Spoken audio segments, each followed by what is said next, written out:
तर काय म्हणता बे पोट्टे हो, स्वागत आहे तुमच्या आजच्या माझ्या मिनी ब्लॉगमध्ये. तर आज बाहेर गेलो तर बाहेर एक कारा कुत्रं नाही दिसलं. तर मग का करावं मला तर गाणे चालू केले आहे का.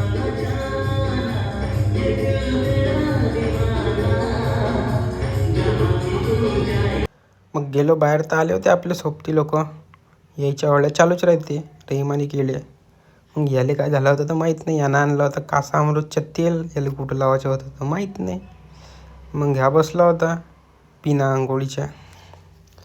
मग काढली आहे ना आपली जडीबुटी घेतली, मारला भक्का. धन्यवाद म्हणते भाऊ, धन्यवाद म्हणते. और भोसड़ी के गुटखा थोड़ा कम खाया करो, टट्टों का कैंसर हो जाएगा. मग गेलो काकाच्या दुकानाकडं, तिकडं बसले होते मोठू बसलो. काकाची चालू होती आपली कपडे शिलाई. मग का म्हणते बा, मग आला सत्यम आंबेवाला भाऊ. कोणत्या खुशीने चॉकलेट ऑर्डर होतं तर माहीत नाही, मला बी एक दिल. बाबाजी घोटत होतं तंबाखू.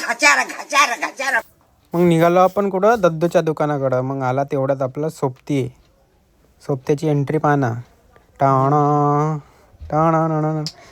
मग आपल्याला दद्द्याकडं गेलो आपण. दद्द्या टाकत होता आपला, पुढे बांधत होता. मग चालू होती कारची कारस्थानी. मग आपल्याला घ्यायच्या होत्या आपल्या मित्राला भाजल्या मच्छ्या. मग गेलो आपण आपल्या मार्केटमध्ये, मच्छी मार्केटमध्ये.